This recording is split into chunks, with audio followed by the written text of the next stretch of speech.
I'm eyeing college football. Who's your pick for the Heisman? I'm loading up on parlays and player props like Saquon Barkley breaking his own single season rushing record.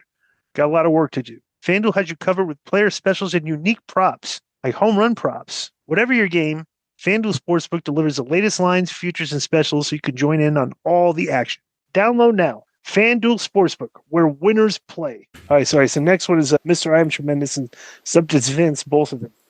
I was sitting with my very, very tan, very young, and super hot boyfriend, talking wrestling, getting into some spirited and thoughtful debates, and the topic of Vince Russo came up.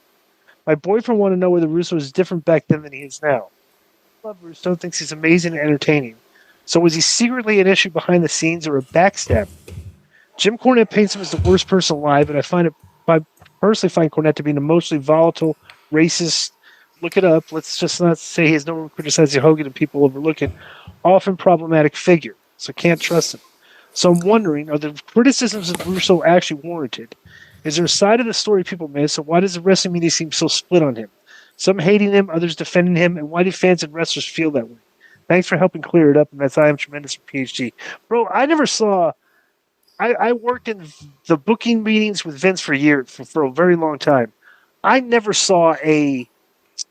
ever saw a vindictive bone in his body where he was like one of these old school guys that wants to punish a guy for doing this and something. Bro, all Vince cared about was figuring this. Literally all he cared about was just sitting there all day thinking of storylines to try to like get character, get guys, put guys in storylines, stuff. That's all he cared about. Like he did not. He was not. He's not a political guy. He was not. Go ahead. He was a political guy. What do you mean he wasn't?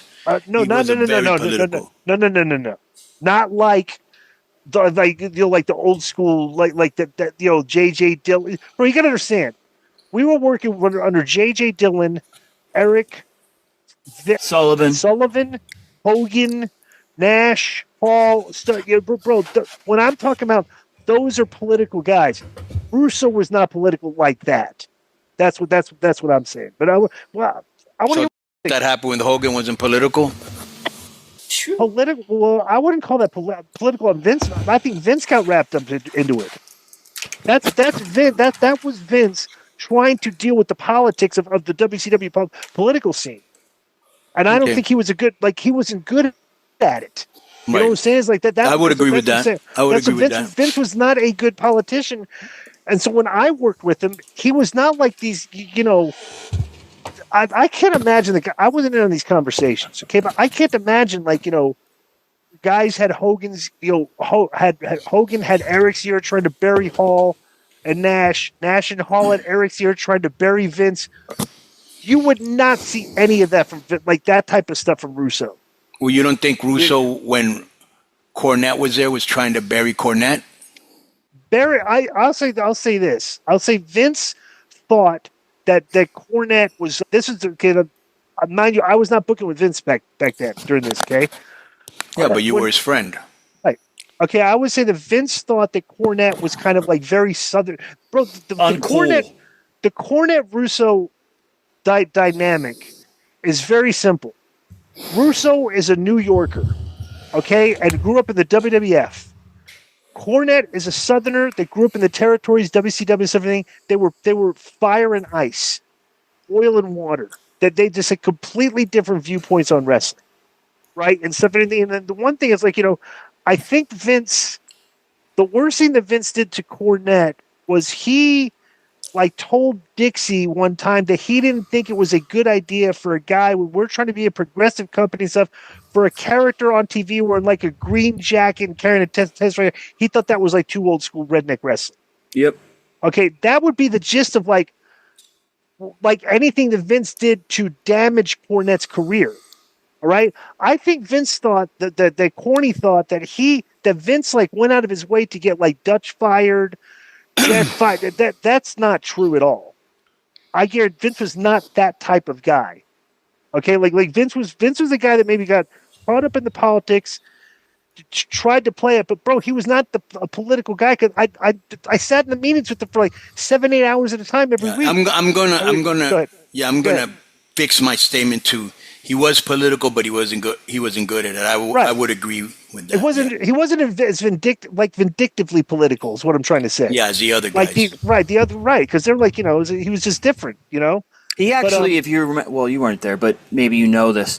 He actually got Pritchard hired by TNA, and then it turned around on him because Pritchard became his boss, right? Yeah, like Vince tried to get Paulie into TNA a lot. Yeah, so it's like a lot of the. I don't think a lot of people. I think people think that Vince Russo, because of his on-air character that he performed it, I think they think that was the guy that was behind the scenes. Just a brash New Yorker, angry all the time, just trying to screw people over. No, that wasn't it at all. He was just not very political. And when he tried to find it, he got caught up in the WCW scene with a lot of for example,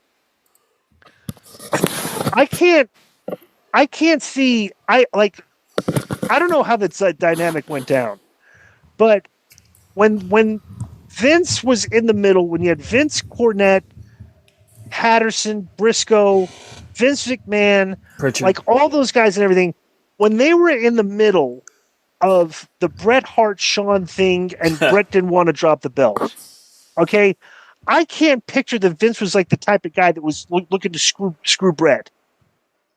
I would think those other guys would be the type of guys, we got to protect, that Vince would just be trying to figure out a way to make the story work. Because coming out of that, okay, this is interesting. Coming out of the Bret Hart thing, where Bret went to WCW and he dropped him and they did the whole thing with the screw job, okay? Bro, all those guys wanted to just shove it under the rug. Vince was like, dude, what? We need to make a storyline out of this. This is all everybody's talking about. That's the type of guy Vince was. He was trying to storylines. How can we make a story out of this? Because while these other guys are trying to, screw Bret. That was genius. That's what I'm trying to say. It's like just when I've seen the way the politics works backstage. Vince was not good at it. He didn't like to play it, and he was not vindictive at all. So like I've seen, bro, Jeff. I've seen Jeff. Jeff is vindictive. Jeff has been vindictive. Vince was not like that. There was another dynamic with when Jeff and Vince would be booking and stuff. Everything, Jeff would want to bury guys or punish guys. Vince didn't. Well, the guy asked, and this is Mr. I Am Tremendous, of course, who's sitting with his hot boyfriend. It says here, why is Vince so polarizing? Why is he so hated? Or the criticism, whatever. I got three words why he's so criticized today, and that's castrating the marks. That set him up to be criticized forever by those guys because he's insulting them. Yeah, but it's also very tribal in professional wrestling because you have the Cornette camp. Yep. You have the AEW fans. You have the E-drones, and you have the brand members. Yep. It's just like these camps of people. It's like I don't know, but the Sheets turning on Vince was always wild to me because he was very open back then. When he left WWE and joined WCW, he was on with Meltzer on Observer Live. You know what I mean? Yeah. He talked to those guys and explained himself and his ideas. Right. I got a in the weeds question for you. In '98, Bob Ryder on One Wrestling wrote an article about the WWE crucifixion angle. Mm-hmm. And really buried it and stuff. And Vince wrote back under as Vic Venom in the magazine. And he wrote on the website. And him and Bob went back and forth for a while about this. Then they wound up working together in WCW. What was the dynamic like between those guys? Because you say Vince, well, he wasn't vindictive and stuff. Did he get along with Bob? Could he get along with Bob? With Bob who? Ryder. Yeah, he got along with him. No, they did get along. Okay. Bob didn't like Vince's booking. Yeah. He was not a fan of it, but they got along very well. They got along. That's cool. Yes, 100%. Yeah. Because I remember how heated it was. They did respect each other. Yeah. Correct. Bob knew and they both knew that. They just had different views. Yep. And so at the end, Joe, when the people are saying why he's so polarizing, that people like him and wrestlers, some defend him, some don't, is because he's very polarizing. And he goes on his show and he talks bad about the other dirt sheet writers that have talked bad about him. Nobody wants to talk. They don't want to go on his show. He doesn't understand that. And then he's very polarizing because as a wrestling fan that you love wrestling, you want to hear about wrestling, he's just saying how bad wrestling is. He never go back to wrestling. And here he is with the Juggalos, Right. So I think that he does himself a lot of harm, and maybe it's just shtick, and it's worked for him, and he's got enough people that a niche crowd that he makes money with. Yeah, but that would not be my MO. yeah. It's almost like when what was that guy's name from London? Billy. When Billy was on the show, right? And he's telling everybody, "Oh, I live in a penthouse, and you guys make no money, and I can." Go, bro. You don't treat your fans like that. And you're absolutely right. And I think another thing that Vince did no favors is just, bro, he loved going on those dark side of the rings, and bro, his appearances on there did not do him any favors at all.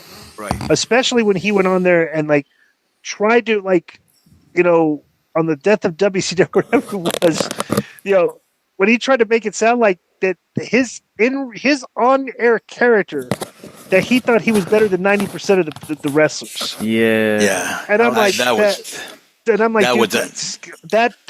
was not a good look. No. Neither was the look of how you're talking about he's not vindictive when his idea for the brawl for all was to get JBL's ass kicked. Yeah, that is true. Right. Yeah, that's true. That's true. Yeah. But I will say, he's working with Vince. Vince McMahon is a vindictive person. Right. You know what I'm saying? But I could see that, but like I said, just from my experience, I did not see Vince in there each week trying to be vindictive and bury guys and stuff in there. He just literally would just try to come up with stories because, dude, he wanted ratings. Yeah. When he got the rating back and it wasn't good, he would be upset. What did we do wrong? What can we do? So he wouldn't blame anybody. He would actually literally take he would take the blame. What did we do wrong? What did I do? You know what I'm saying? So that's all I'm saying. So like I said, he's got another chance with the clowns. Mm-hmm. This guy wrote in, said the shows are good. Mm-hmm. Joe's going to send us the shows. Maybe him working and not having people breathing down his neck, because that was one of his main complaints. And we've been there, right? Right. And so maybe people not breathing down his necks and letting him, fall or, right. Yeah, to stand on his own 2 feet. And that's exactly. Right. Yeah. Maybe he can say, you know what, I'm going to shut a lot of people up. So I'm interested to see what he's doing. Right. And I just wanted to say, you guys have known him for way longer than I have, but for people that have the negative opinions, I didn't know what to expect with Vince, and I've had nothing but pleasant interactions with him, some very surprising in pleasant ways too. I like Vince a lot, and I'll be watching the show, and I hope it's good, man. I've always hoped for Vince's success. Plus, one other thing too I want to point out too about Vince and not being vindictive, bro. It was like Vince and Ed. Like, did Ed Ferrara come across as a vindictive person? No, of course not. So Vince and Ed were like, they were very identical. They were like both similar. They were funny, far more humorous than you would think. So that's all I want to say about it. So that's been the good luck to Vince, and we'll be reviewing that show maybe Thursday or next week. Yep. All right. Yo, what's up? I just want to thank you guys for watching this clip. Don't forget to hit the like button, leave a comment, and subscribe. And join our YouTube membership for hours and hours of exclusive, unedited, uncensored content. And being a member will help you get involved in our upcoming live streams. Thank you for your support. Thank you for riding with us. I know you got a lot of other podcast choices, be it wrestling or other ones. And thank you for picking us. Boom.